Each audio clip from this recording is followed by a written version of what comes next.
Welcome back to the show, everybody. This is the Shankly Sessions, the Liverpool podcast we bring you each and every week. Just want to double check. Yeah, it's all good. Perfect.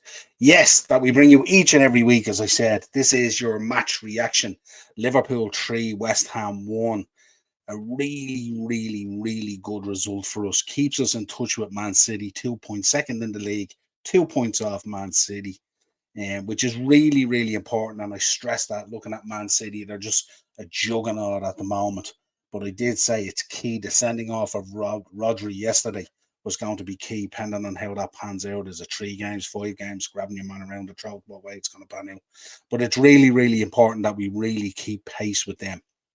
And again, coming back off a little European adventure at Lask, it was really, really important to, show up and be at it from minute one. We did talk in the build up about how aggressive and how physical West Ham are as a team, and that we would really, really need to be on it. So we're going to get into it. We're going to talk about the match reaction. We're going to give some player ratings. We're going to talk about Klopp's post-match press conference, what he had to say and stuff like that. But we are going to touch on a certain person in a minute or two with what they had to say pre-match, how wrong they were. So let's start. Henry is in the chat. How's it going? Yeah, I had a great time, Henry. Good to see you there, my friend. And Daz is in also. What's the crack, Daz? How are you, my friend?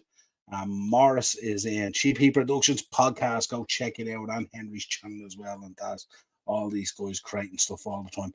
Poch is brilliant. He certainly is, isn't he? Yeah, it's crazy. But I suppose we headed into this match, and it was kind of interesting because I think we seem to be going about our business this season in a real kind of, dare I say, low key, professional kind of manner. Um, and it's really, really good to see it. So we let everyone else do the talking. So, of course, let's chat about this man. This man had plenty to say during the week. I'm backing myself over Liverpool. You know what?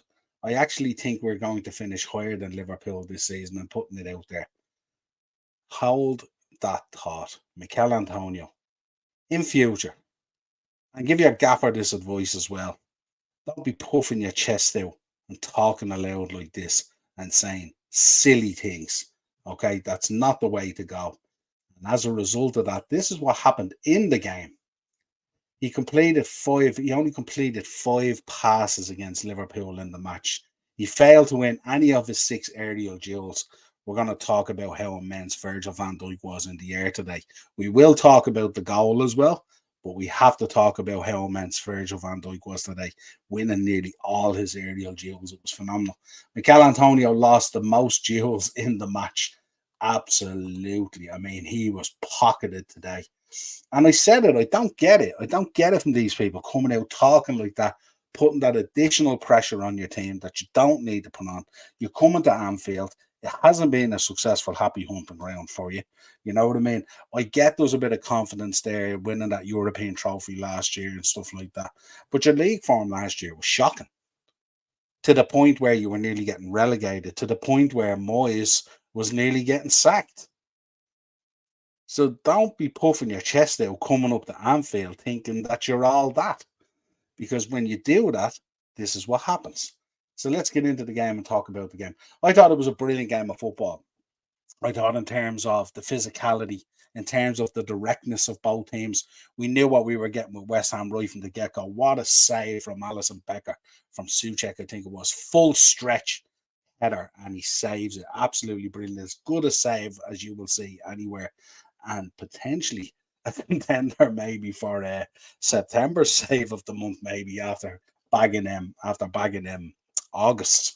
But an absolutely brilliant save and such a pivotal save. And we say it all the time. Look, Alisson Becker, you know what I mean? He is the best goalkeeper on the planet. There's no doubt about it. Acers is in. Ian Kelly doing well after the Villa result. Yeah, absolutely. Yeah, he wasn't best pleased, but I suppose with Chelsea, I think there's a recognition that they're building some sort of a project there and stuff like that. That they're not the finished article. There's a lot of work to be done there, and it's going to take a lot of time. And the instant gratification that maybe some of the fan base is looking for, it's just not going to happen. It's just simply not going to happen when you buy youth like that, you know. Big up, Doug. Good to see you there, mate. Hope you're doing well. Hope everything's going good for you, my friend. Big win today. But yeah, I like the way we kind of matched them physically on the pitch. I thought it was really, really good. Morris is in. Trust the process, and Todd we trust. Yeah, absolutely. They're gonna have to. They're gonna have to stick with it. This is the direction that they wanted to go, and this is the pain that they're gonna have to endure. And if they change it again, well, then you may throw your hat at it because now they just don't believe in any process. You know. And look, Villa are a good team as well. And I want to say as well on the previews, of course, on the Beat the Bookies, we picked out Ollie Watkins as the goal scorer as well, myself and Darren. And I also on the build up show this morning for the Liverpool game, I did predict 3-1. So there you go. So not too bad. So we're having a good week. We're having a good week. But yeah, I think man for man, we matched them physically and stuff like that. I thought Van Dijk was exceptional in the air today. Um, the only one thing, and it's only a small thing, of course, the goal with Jared Bowen, you have to be more alert to that situation. And look, fair play to Jared Bowen throwing his head in there where Van Dijk's foot was about to snap the ball. But yeah, it's just that little bit of awareness or something that we weren't there in terms of coughing up that goal and stuff like that. And listen, West Ham did have chances. There's no doubt about it. They had chances and stuff like that. But I think we came out of the game, I think, really, really strong. I think our movement from front to back is very, very exciting. I think the way we play through teams now, that midfield, what a job we've done in such a short period of time, seamlessly bringing that midfield in there and stuff like that. Curtis is starting to look like the player that we thought he was. Sabozalai, talk to me about Dominic Sabozalai. That one where he took the ball out to the right hand side and the two West Ham players followed him, and he just backflicked it back into the Liverpool player and just solved the two players down the road. And just his play, even in tight spaces where he has no room at all, and you think this ball's just going to go out for a throw in or whatever it is, just skips through and again free to move and stuff like that. The link up play with him and McAllister, and I think there's a lot more from McAllister to come. I don't think we've seen the best of Alexis McAllister yet. I think he still has plenty to offer. And again, we have to accept the fact that he's playing in the kind of middle position and stuff like that as well. So it's not naturally where he plays. So there's a bit of understanding to be had there as well. And we have to shout out Robbo was tirelessly working today up and down the flanks and stuff like that. And we have to talk about Joe Gomez on the other side, who looks like he's playing really, really well at the moment and finding his rhythm and stuff like that. Dare we say that about Joe Gomez? And Joe, keep it going. Keep the concentration going. Keep the play going. Give the gaffer something to think about. Really, really good. You know, midfield, Curtis working really hard. Like, we really worked hard for that win today. And we knew that that's the way it's going to be. You're not just going to roll over West Ham. It doesn't work that way with them. There's too many good players there. I think up front, I think Darwin was exceptional. I think his movement again. And is there anything more satisfying than when Darwin scores his celebration? I said it to Ben today. The way he runs off at that celebration, it's like a kid running down the stairs on Christmas morning to get to the Christmas tree. It's exceptional to see it, you know. Really exceptional to see. He's like a kid. It's like he's looking in at a dream of himself playing for Liverpool and scoring. It's brilliant to see, you know. Mo Salah, unbelievable. What can we say about Mo Salah? The man of the match, or player of the match, as they call it these days. Absolutely. His work rate is unbelievable. Skipping by players, moving the ball around, keeping the play alive. That ball and the way Alison Becker finds him from kickouts as well and stuff like that is just exceptional as well.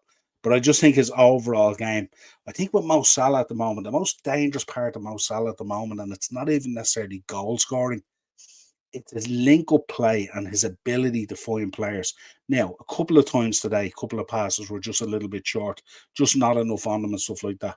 But he's just exceptional. He's just spawning into, when we talk about Mo Salah, the goal scorer and stuff like that. He's now becoming that complete player, really, where he can do it all now. It's unbelievable. Even remember, like when we spoke about, remember last season we spoke about Harry Kane and how he was dropping deep and doing so much work for Spurs and stuff like that. Mo Salah now is putting in that shift. It's unbelievable. Daz is in. Dom had a good game again. So did Mo. Yeah, both of them were exceptional. But I think plaudits all round today. I mean, I don't think anyone had a bad game. I think Virgil could have been sharper for the goal we gave away. But I think overall, I think Joel Matip put in a decent shift and stuff like that. And I had spoke on the build up and stuff like that. If we really want to be serious, sometimes we have to be a little bit ruthless. And I think it's really important that should we be extending a Joel Matip contract, or should we be upgrading the defense at this time? Should we be restoring or extending a Thiago Alcantara contract, or should we be looking to cut loose and upgrade again? You know what I mean? Should we be looking at Costa's contract? Should we be extending it, or should we be bringing in higher level competition for Robbo? Lots to talk about there. Of course, the goals coming. Mo Salah on 16 with a penalty. If he hadn't have been taken out, he would have buried it. There's no doubt about it. So, and what a penalty that he took! Absolutely burst the net with the penalty. Of course, Bowen on 42 then got the goal. Kufal with the assist. Ball in. Fair play to Jared Bowen getting down like that. I know he's not the tallest bloke in the world, but if you're throwing your head into a Van Dijk kick, fair play to you. Unbelievable. 60 minutes, Darwin Núñez, Alexis McAllister, ball over the top, sublime. Darwin ran onto it, and what a finish. What a knee finish. And you know something? He could have had a couple today, Darwin Núñez, but the funny thing about it is the one that he got was probably the most difficult opportunity that he had, and he took it. He was absolutely phenomenal. And then Jota came on at 85 from Van Dijk. What a finish by Jota. Just pushes it into the back post, basically, Jota getting the third one. And that was it. After that, then it was done. Um, Henry, I haven't seen game, was reduced to audio only. Yeah, no, it's a very interesting game, Henry, in terms of how we match them physically and stuff like that. And that's what I was that's what I was interested in. Eric Bishop, finger poker deal. Yeah, absolutely. Morris, scary thing is Salah isn't even back to his best yet. Absolutely. I think you know what it is, Morris. I think it's not even him being back to his best in terms of scoring. I think he's transforming into a different type of player. And I think that's what it is more so than being back to his best. Like unbelievable. Like you look at his record against West Ham: 10 goals, 3 assists in 13 games versus West Ham. Like that's a phenomenal record against a team like West Ham, who are normally, on it, especially under Moyes, they're normally on it. He's just phenomenal, Mo Salah. And as I said, like this is the interesting thing about this, and I keep on saying this. That's 5 wins on the spin now in the league. Some coming from behind, which is showing that mentality is starting to return there again, that kind of confidence that even if we go a goal down, we can do something about it. Obviously, the first game of the season was a bad one, dropped the ball there a little bit and getting the draw against Chelsea, and lucky to do so. Otherwise, we'd have maximum points. But the thing about the ceiling of this team at the moment is because we've absolutely reduced down the average age, and we've brought in guys like McAllister and Szoboszlai, the ceiling for those players is huge. Like when you think about how good in another 3 months is Dominic Szoboszlai going to be, he's just a phenomenal talent. It's exceptional to see what he does. Just really, really incredible. Keith in there. My boy Szoboszlai was amazing today. He was my man of the match for me. West Ham defenders couldn't figure Darwin out today as well. Yeah, and I presume that's why he was picked. That was the theory behind it. Like with West Ham, normally there with fairly solid physical defense, stuff like that. But trying to manage someone like Darwin Núñez, who's so awkward, who makes I would say unorthodox runs and stuff like that, and they no answer for the goal. Yeah, Leicester next Wednesday in the cup, but I think we have as a Spurs next weekend. The Spurs next weekend, I think the next game, as far as I know. It's either Spurs. Have we 2 away games now? Spurs and Brighton, I think, is what's coming up. But listen, really looking forward to that Spurs game now and stuff like that as well. There's just mentality about these players at the moment now, isn't there? That they're playing with a kind of much more freedom that they didn't have last season and stuff like that, trying different things. Even Luis Diaz. And I think Luis Diaz can greatly improve. I think out of all the people playing today, I think Luis Diaz was the one that brought an awful lot of energy, tried an awful lot of stuff. But I think he can play players in a lot more the way Mo is at the moment. When Luis Diaz picks up the ball, instead of checking in from the left into the right, just go down the line with it and fizz it into the 6 yard box really, really quick. He had a couple of opportunities to do that today, and he cut back. He came back on it into the right hand side. And then what happens is it allows teams to get back and get organised a little bit. And then it's so much harder to pick someone out. If Luis Diaz picks up the ball, goes round the outside, he has the pace to beat people and just fizz the ball into the 6 yard box, even low. We'll get much more rewards and stuff like that, and his stats will go up greatly in terms of assists and stuff like that. Other than that, he brought exceptional energy today, running down the wing and stuff like that. He was just solid most of it. But I just think in that final third, I think if he can look up a little bit more and his decision making being a little bit more accurate and stuff like that, in terms of not checking back in and giving teams chance to organise, just go down the outside, fizz the ball 6 yard box, we'll get a lot more goals. But that will come in time. It's no problem there also. But Mo Salah, Luis Diaz, Jota, Darwin, all on it today. Cody came on as well, doing bits and stuff like that. But all very, very positive today. A big result, especially with Arsenal and Tottenham dropping points, was absolutely huge for us today. So it was really important with City picking up maximum points that we keep in that. We just keep in around that race and see what's happened. You know, we can't. Normally, what happens in the season is City will start off and they'll have one or two bumps in the road, and you might get a bit ahead of them, and then they chase you down and wear you down and eventually catch up with you. This season is different. City are out of the traps to the first corner, and they're absolutely fizzing it along, and we're all catching with them now. So it's really, really important that you stick with them. So important, you know. Saying, what's the crack, All good, man. Quick match reaction here and stuff like that. Let's talk about player ratings. Player ratings. Where will we start? We start with the big man, Alisson Becker. A lot of the ratings players were giving him a 7 today. I'm going to give him an 8.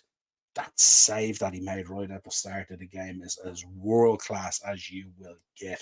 So he's getting an 8 off me. Joe Gomez getting an 8 today. I thought he was exceptional today. His movement was really, really good. He was making himself available. Dare I say, he was playing with a bit of confidence and he was linking up much better. Looks like he's creating that kind of understanding with players now as well, instead of it being so disjointed at times. The passing was much crisper and stuff like that, and really starting to wrap his head around maybe this inverted right back. We spoke last week about it. Please don't invert him again. He inverted him today, but he seemed to be much better today. So obviously it's going to take a bit of time for Joe to just get an understanding on those kind of things. But really, really important. But Joe gets an 8 today. I thought Joe was really, really good today. Dare I say, a breakout performance today by Joe Gomez. Now, there was one or two things as always, but plenty for him to work on and plenty that he has been working on. And you can see if he continues that trend, that's going to bear fruit for us throughout the season if we need him there for Trent or in different games like cup games, stuff like that. But fair play to Joe Gomez. He's had a lot of criticism, no less from us here on the Shankly Sessions on the upper tier. But I think today, you have to give the boy his flowers when he earns it and stuff like that. Joel Matip gave an 8 today. Good composure today as well. Basically shackled Antonio all day. Between himself and Van Dijk, Antonio got virtually no joy at all, with one or two maybe chances and stuff like that. And really, really calm. The one thing Joel Matip brings is this calmness when teams are pressing you towards the end of a game and stuff like that. Just tends to ease it down, do the right things and show that composure, which is really, really important, because sometimes we've seen in the past with Konate, it can kind of get a little bit haphazard and stuff like that. And then that kind of feeds into Van Dijk as well. And then you get that nervous anxiety and energy that happens sometimes, Daz, I think we will go strongest against Leicester. I don't know, Daz. I think he might rotate. Be interesting to see, though. I mean, let's be honest, we don't have a packed out squad either and stuff like that. We are carrying a bit ourselves. I say Romeo Lavia and Moises Caicedo are regretting joining Chelsea instead of Liverpool. Well, they chased the bag, didn't they? They chased the bag, and whether they're playing well or not, they're getting the bag. So they're getting what they wanted. The one thing I would say, it's a big youth project there. So both are they have time on their hands, and they just need that Chelsea youth project needs to do what it does, Keith, I think Joe Gomez is just better at defending as a right back than Trent, but he's not as gifted as Trent going forward. Yeah. I suppose the difficulty is like the issue is not necessarily both those boys in right back going forward and then defending. The issue is the communication between them and the guy that's playing right sided of central defence.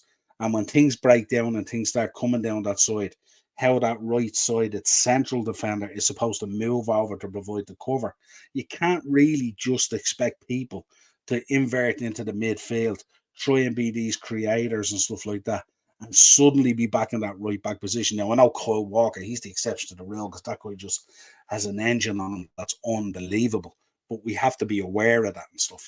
But I think sometimes, at times, we pin it on Joe and we pin it on Trent.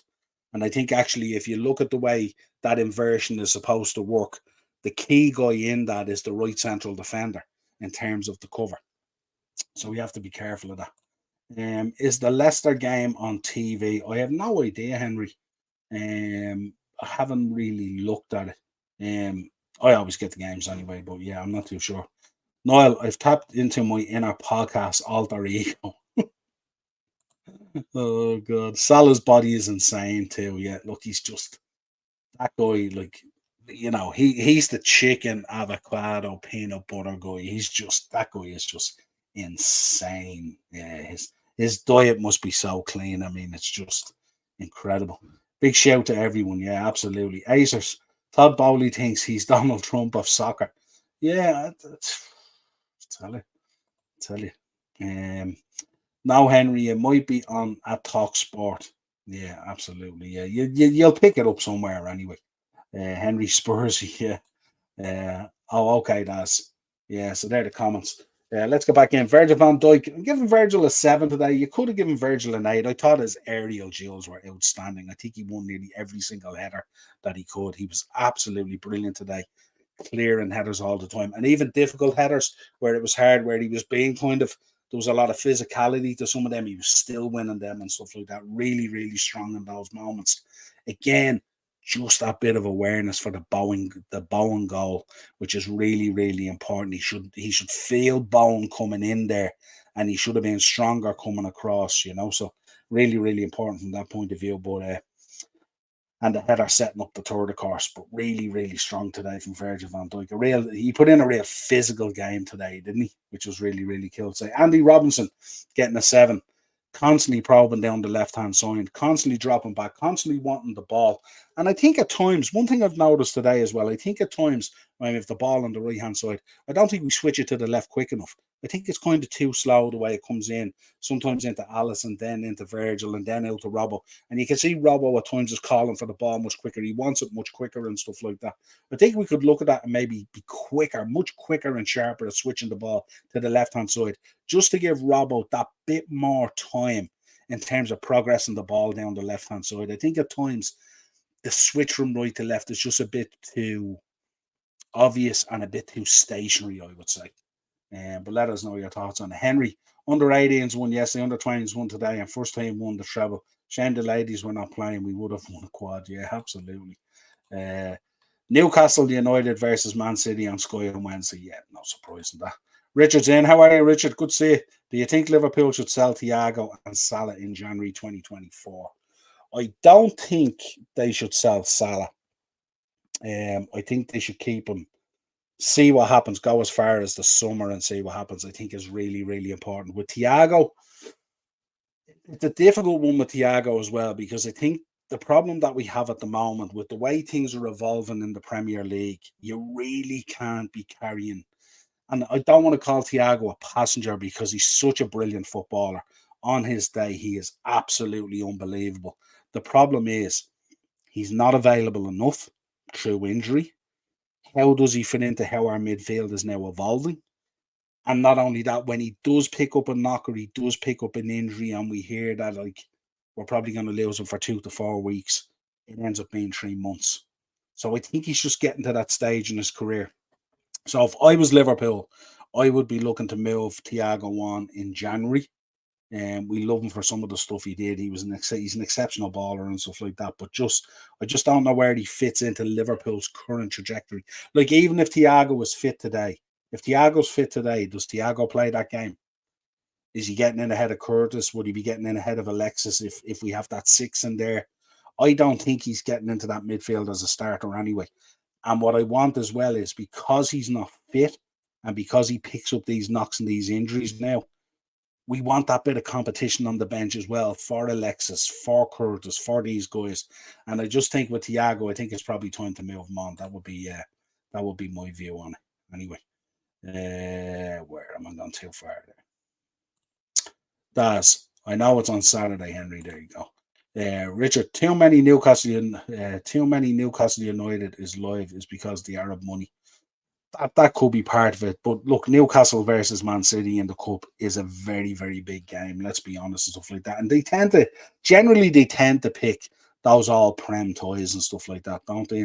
And to be honest with you, the way things are going for us at the moment, I'm quite happy to be staying under the radar. I don't want to be necessarily on telly all the time. So just let's stay under the radar, do the business against Leicester, come out of that really strong, and move on then to the Spurs game. No need to be worrying about it. Thanks for the info, Daz. Absolutely. Keith's in. I'm hoping we can sort out that defence and give City a good go at the title. We need to start figuring out how to keep clean sheets. We won't always come back with a win if we are one down. Yeah, that's true. I mean, I'd say there's twofold on that. I think it's really, really important to show the mentality that we can do it. We had none of that mentality last season until the last 11 games. So I think it's really, really important to show that if it's needed, we can do it. It can happen, you know. But I think in terms of the defense, I think it's not always just the defense's fault. I think what happens is you have to look at the midfield as well. And you think with Szoboszlai, he's absolutely flying at the moment. Curtis is on an upward trajectory, which is really, really good, playing well. Mac 10, McAllister, he's kind of trying to figure out what that kind of 6 role is, or the 6 into the 8 or stuff like that. Because at the moment, we're kind of playing with 3 8s and expecting one to kind of be that destroyer 6 as well. So we have to be careful and give it time as well.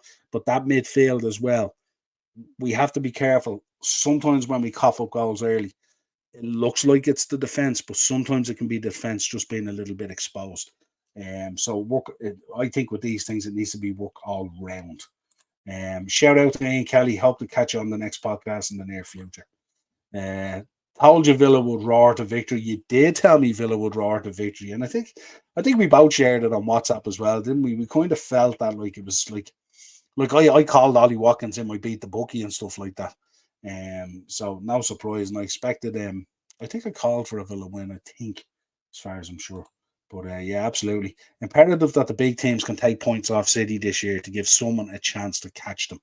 Yeah, absolutely. Have we got Europa League next week after this? Yeah, the week after this week, it should be Europa League again. I think that's the way it works, isn't it? They kind of alternate them. It's every 2 weeks, basically, isn't it? So many matches. I think so, it does. What's happening, Henry? So let's go down. Robbo.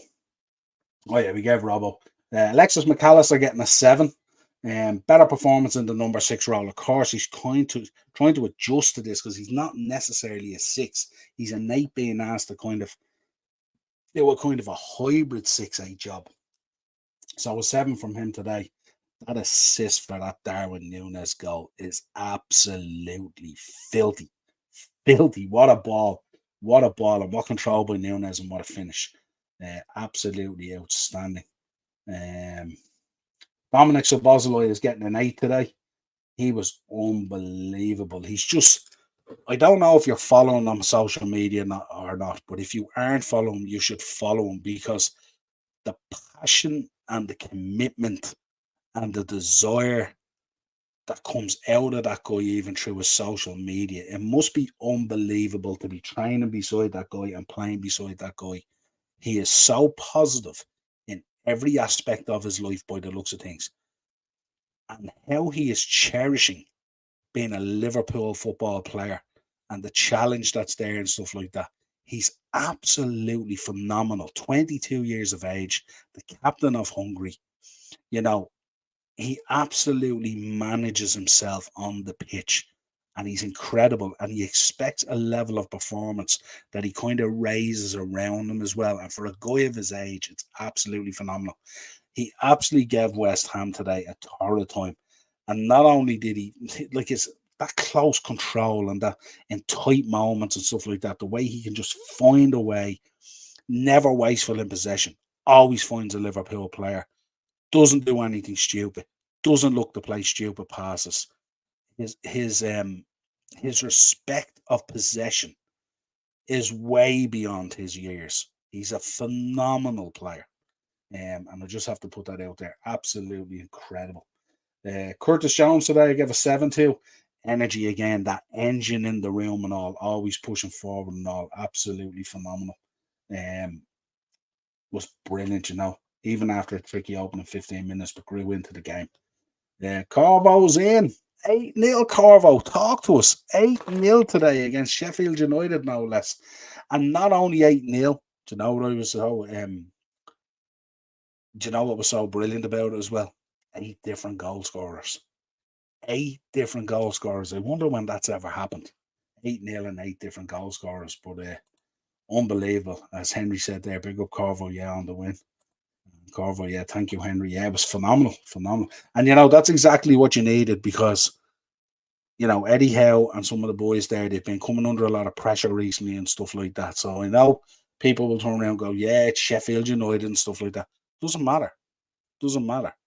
All these teams are really, really tough to beat. You still have to go out there and do it. And if you put 8 goals past a Premier League side, that's absolutely phenomenal. And 8 different scorers. Well, Mo Salah today gets an 8. Always dangerous in possession. I loved today, if you go back and look at the penalty, the way he ran towards the ball and the way he just hit that pause button and he knew your man was coming right in behind him. He is such a knowledgeable, intelligent player. It's phenomenal to see Mo Salah the way he plays. And people think at times that this just happens. A lot of this stuff he does is premeditated. His link-up play now is phenomenal. His goals and assist ratio, unbelievable. But the way he's bringing other players into the game, the way he's linking up with Sabozaloi is absolutely phenomenal. And it's like Dominic has come in and given him that new lease of life. He's dropping deep for balls, there's overlapping play, the link-up play. It's unbelievable to see. And you know something? As Morris said earlier, it's only going to get better. They can only improve. Uh, where are we?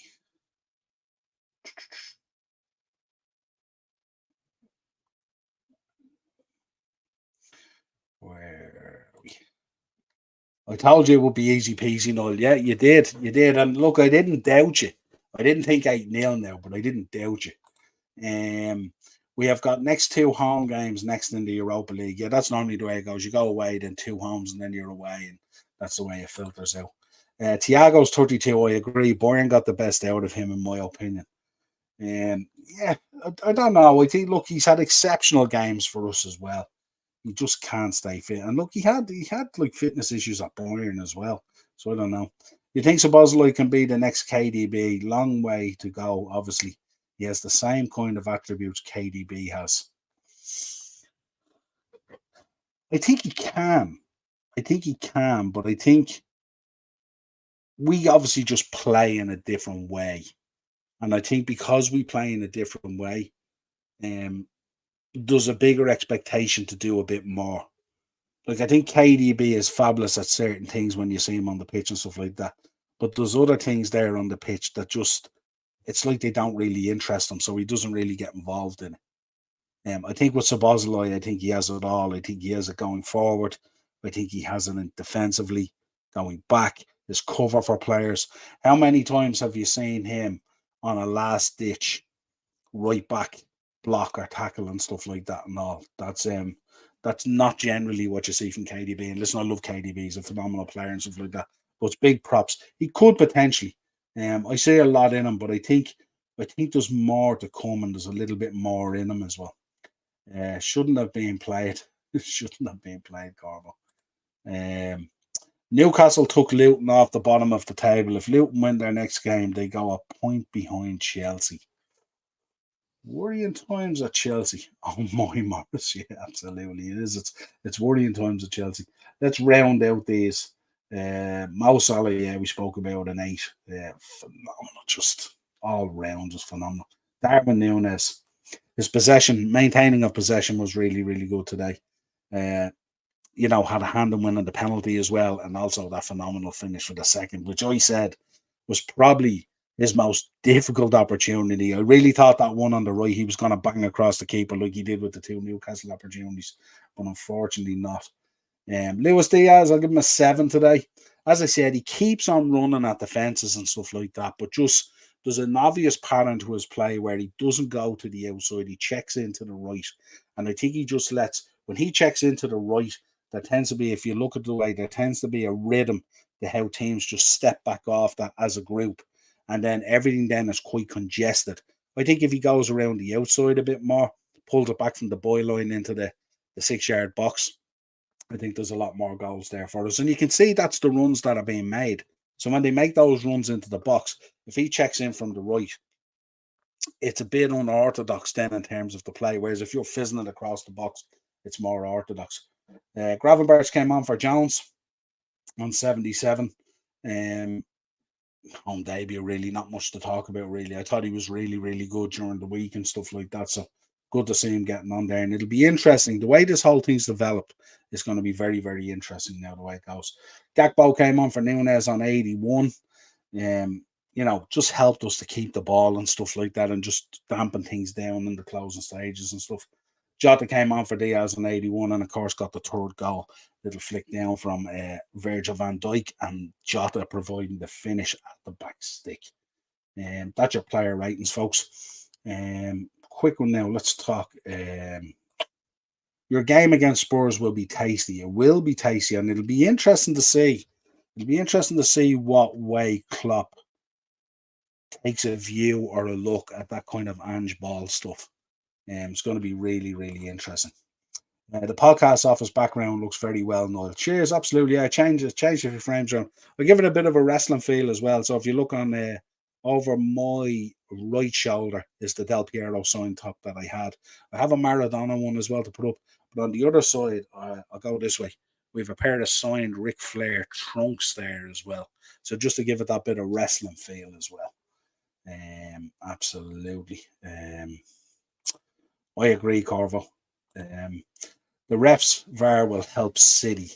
I don't know. I think if you look over the last week or so, there's been a lot of talk about this VAR and stuff like that. I think it's starting to. Do people get the feeling it's starting to settle down a little bit and stuff like that? Um, Certainly you wouldn't think of it if you look at Rodri yesterday and stuff like that. And it'll be interesting to see tomorrow what comes out of that. Is there going to be more? Because we seen what happened with Casemiro when he grabbed that lad by the neck, and it wasn't near as aggressive as what Rodri did. So it'll be interesting to see. Um, yeah, Brighton and Chelsea in the cup during the week as well. That's going to be huge as well. Um, I can't see anything only a Brighton win. Depends on who the Zerbi goes with as well and where his priorities lie in terms of the Carabao Cup, or is he thinking more broadly in terms of his league position and his European endeavours? Let's say. I followed Dom. Yeah, he's class, isn't he, Henry? He's brilliant on there. He's brilliant on social media. Doom says Acers. Daz, what was up with him today? Commentary to VAR. Yeah, absolutely. Yeah, it was weird. And the refs coming out as well, and the battery packs aren't even ready and stuff like that. Let's have a quick chat to round out the show about what the gaffer had to say after the game. He had some interesting points. I'll go full screen on this from my poor eyes. First of all, on how pleased he is with the performance.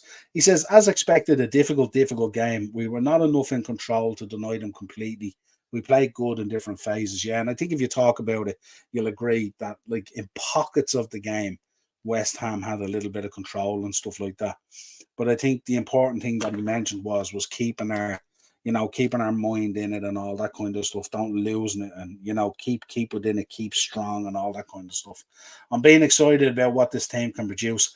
Yes, the start is promising. These boys are good footballers, and when they have a great day, they are extremely good. But when it doesn't start as well, that's why I like the development into the game.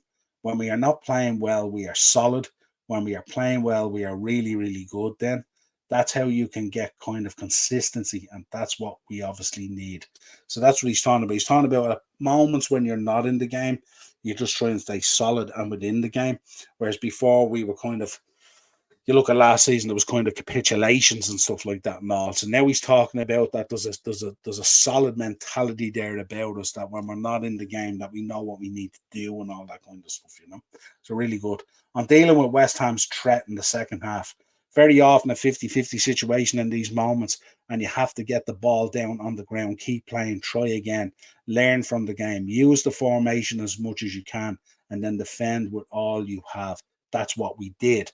So that's what he's talking about. He says at times when it's not going your way, you got to sort of, you got to wrestle that back off the opposition. You got to take the ball down, control it in the moments.